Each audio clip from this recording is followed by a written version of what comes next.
And a top focus right now, the Maldives Prosecutor General Hussein Shamim has been attacked. Following the shocking incident, several reactions have poured in from political parties in the Maldives. The Prosecutor General is currently in a stable condition and is under treatment. This incident took place when he was on his way to work. An unidentified attacker pounced on him and attacked him with a hammer. As per reports, the incident comes amid a political crisis in the Maldives over the opposition now seeking to impeach President Muizzu. My colleague Brian joins us on the broadcast. Brian, take us through the developments taking place in the Maldives. The Prosecutor General Hussein Shamim, who was appointed by the opposition's MDP party, has now been stabbed, as per reports, with a machete by unidentified miscreants. And we're also learning that these attacks have been taking place on several Maldivian parliamentarians in the past few days. Well, Devika, the Maldives Prosecutor General Hussein Shamim fell victim to a brutal attack by unidentified assailants, who reportedly stabbed him, as also which was indicated by the local media there. And even the assault also occurred on a street in Mail City, which raised serious concerns about the premeditated and well-planned nature of this very incident. Shamim, who is also appointed by the Maldivian Democratic Party, previously in government until November last year and presently in the opposition, was attacked in broad daylight, Devika. So you can actually understand the gravity of the situation. And even the Democrats who are representing former President Mohammad Nasheed's party also issued a statement condemning the attack, emphasizing its potential threat to the entire constitutional and even criminal justice system. The assault also on an individual accompanying a highly constitutionally appointed position definitely reflects a very dangerous signal warranting thorough investigation by the Maldives police. And even this incident also, Devika, unfolds against the backdrop of a political standoff in the island region, with the MDP leading efforts to bring an impeachment motion against President Mohammad Muizzu. And even also the latest that we're getting to know, Devika, is the report suggests that the attack on the Prosecutor General is part of a broader trend with, gangsters targeting several leaders and parliamentarians in the Maldives. And even the police have confirmed that the attack on Shamim occurred in the morning. And although it involved violence, but, it was not carried out with a sharp object. He is currently undergoing treatment at ADK, and this very incident also adds to the growing instances of violence that is happening in Maldives, notably even witnessed in recent disruption during parliamentary proceedings also, when government MPs from different PPM, PNC party disrupt the very session and the speakers as well, Devika. Right, absolutely. And at the same time, Brian, what exactly are you learning about some of the local discourse that must be now taking place in the Maldives? Because like I said, reports have come in of Maldivian parliamentarians in the past few days claiming that they're being targeted by gangs on the roads ever since this entire controversy with Mohammad Muizzu and the opposition has begun. But now it's the Prosecutor General himself.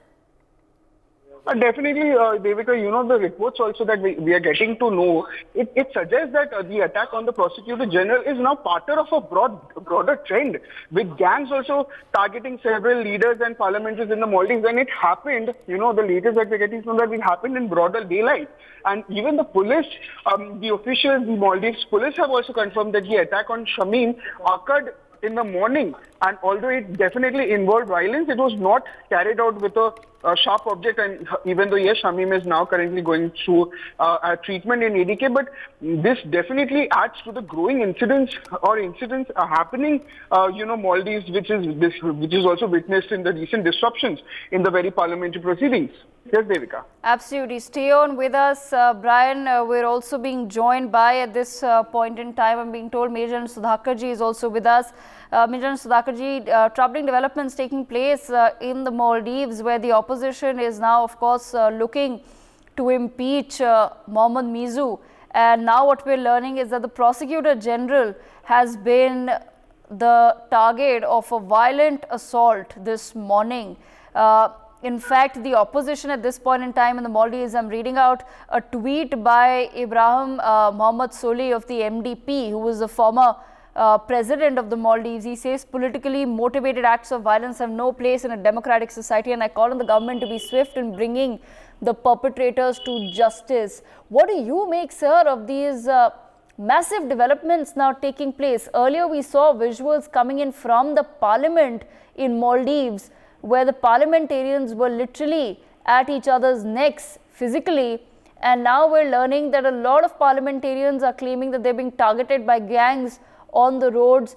And now this confirmed report that has come in of the Maldivian Prosecutor General, who was actually appointed by the Soli government, by the MDP, has now faced a stabbing attack. Devika, good afternoon. Thank you for getting me to your show. And as regards the question which you have asked me, all I would say is that the Maldivian society today and the environment in Maldives is totally polarized and radicalized.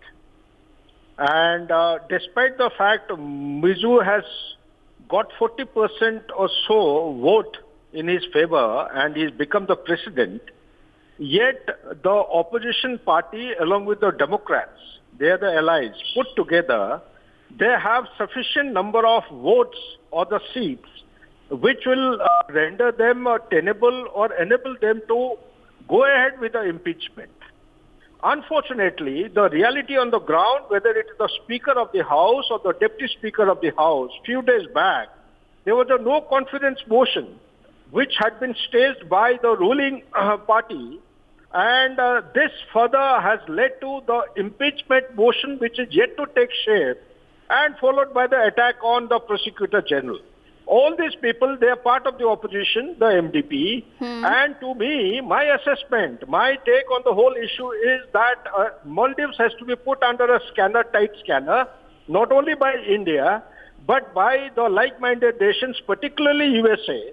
And when I say tight scanner, my assessment is that the present dispensation in the Maldives is a radicalized leadership, number one. Number two, they have got tacit direct and indirect support of ISI or Pakistan. Number three, they have the largest per capita participation in ISIS, largest number of Maldivians who are members of ISIS community. So therefore, put together, it's a great and very serious danger situation mounting by the day, coming from the backyard of India, which will have a direct impact on the internal stability of India. So therefore, India has to take US and like-minded leading economies and the nations of G7 together, and we have to ensure that such kind of situations are prevented in future. Number two, we need to also be there, present in Maldives. At no point in time should we vacate and come back to India. Our military people who are in such maintenance kind of job, they must continue to stay, and our presence in Maldives is paramount as of now. If we give it back to Maldivians, then, well, the elephant in the room is China is going to actually play very hell against the national security of India. Back to Devika. Right, absolutely. So stay on with us. I also have with me Savio Rodrigues, and we have Rabindra Sachdev with us as well. I'm going to begin with Savio. Savio, what do you make of all these developments in the Maldives? Like I've said, it all started with Mohammed Muizzu coming in, his first declaration being that India needs to withdraw its troops. Then he goes to China. From there, he sends a message to India again saying we will not be bullied. We are not in anybody's backyard. And then you have all those chaotic scenes coming in from the Maldives parliament, where literally the opposition and the ruling government are at each other's throats, as I've been saying. You know, you've seen those, I'm sure, those shocking visuals that came in. And now the Prosecutor General, who was in fact appointed by the opposition, who may have been a crucial part of the motion of impeachment that the opposition wants to launch against Muizzu, he's been stabbed this morning. You know, Devika, 2 weeks ago, Goa Chronicle exposed the links of President Dr. Mohammed Muizzu with the organization Jamiat Salaf. President Muizzu and the president of Jamiat Salaf are relatives. The president of Jamiat Salaf is the brother-in-law of the president of Maldives, Dr. Muizzu. So there is no doubt that President Muizzu is a Salafist. Now, 2 days ago, after we did continuous exposure of the Islamic radical hand in Maldives, I had put out a tweet very categorically stating that a gang from Maldives, the Kudahin Veru gang, has been mandated or tasked with the responsibility from Islamic radicals within the country and outside the country to threaten, to intimidate, and to scare the opposition members of parliament and their families so that President Muizzu continues. President Muizzu is a terror sympathizing president. In fact, on January 14th, the Maldivian government chartered a private airline to bring back 24 ISIS terror operatives from Syria who were housed at the Al-Awal camp, which is on the Syria-Iraq border, back to Maldives. It was paid by the Maldivian government. So you have a terror sympathizing president, Muizzu, who is working with China against the interests of the people in the neighborhood, that is India included. Now you must understand, which is what we've also exposed, that there was Maldivian hands in the 26/11 terror attack in India. This was confirmed none other than the former president Mohammed Nasheed of Maldives to an interview that he had given in 2009 and 2013. In fact, Goa Chronicle has put out the name of the individual that was involved in it. Who was not? David Headley was one person that the world saw as a reconnaissance man. But there was one more, that was Mohammed Ziliad, who is a Maldivian. So the Maldivian hand was never investigated. And today, we are seeing the repercussions of Islamic radicalism, Islamic terrorism coming out of Maldives. In fact, in September 2023, the Delhi Special Cell did a raid around 20 places. They caught a man by the name of Mohammed Shahnawaz. Mohammed Shahnawaz was a mining engineer that met up with certain ISIS operatives on a telegram channel called Cage Parrot. That Cage Parrot was controlled by a Maldivian woman, and the Maldivian woman and her brother and other ISIS operatives actually indoctrinated Mohammed Shahnawaz, his friend Mohammed Rizwan Ashraf and Arshad Wasi to plan a terror attack which was stopped by the Indian authorities in September. That terror attack was planned in Ayodhya, it was planned at the Akshardham temple and the Chabad house in Mumbai. These are truths that we have put out over the last 3 weeks. And this is the reality of Maldives. I fear that this attack on the Prosecutor General is the first phase of the terrorism that is in Maldives and continues to be given patronage by the current government in Maldives. Absolutely. Savio, there's a shocking revelations by you as far as Muizzu's background and history is concerned. Rabindra Sachdev, I'd like to bring you into the conversation. Of course, what Savio is saying, and I'm sure a lot of people will also go ahead and read what he's talking about. Professor Nalapat, in fact, just a few days ago on our channel was also trying to present a similar trajectory of events. But I'd also like to point out, Rabindra Sachdev, that Muizzu's mentor, a man called Abdullah Yameen, we spoke a lot about how he too was a pro-China man, but not a lot of people know that under Abdullah Yameen as well, the opposition had spoken about oppression and they had accused Abdullah Yameen of allowing gang violence to flourish in the Maldives to particularly intimidate the opposition. So it seems as though this particular party, that is how they operate. Thank you, Devika. Yeah, it does seem to be so. And unfortunately, it seems that, matters and affairs will get worse going ahead, as we are seeing.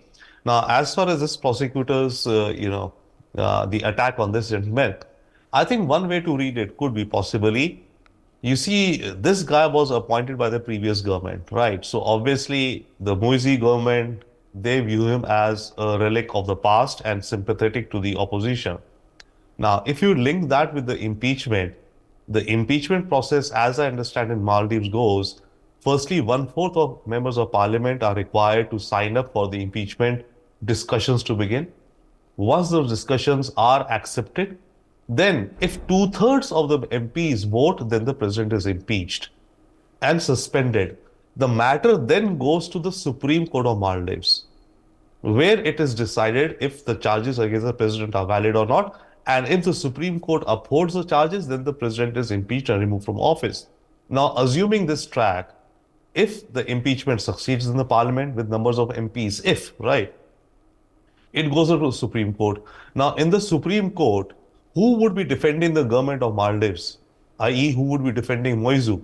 It would be this guy only, right, who was appointed by the opposition. So there could be a case, or there could be a possibility that an attempt was made to take him out, this guy out, because in case of the impeachment trials being held in the Supreme Court, the guy who would be defending the government or defending the president, i.e. Muizzu, would be a prosecutor general who was appointed by the opposition in the past, and therefore he may not put up the requisite strong fight or contest the case and let Muizzu lose the case. So that there could be that potential also with regards to this specific attack. That's what I'm saying. For more such videos, subscribe to the NewsX YouTube channel, hit the bell icon.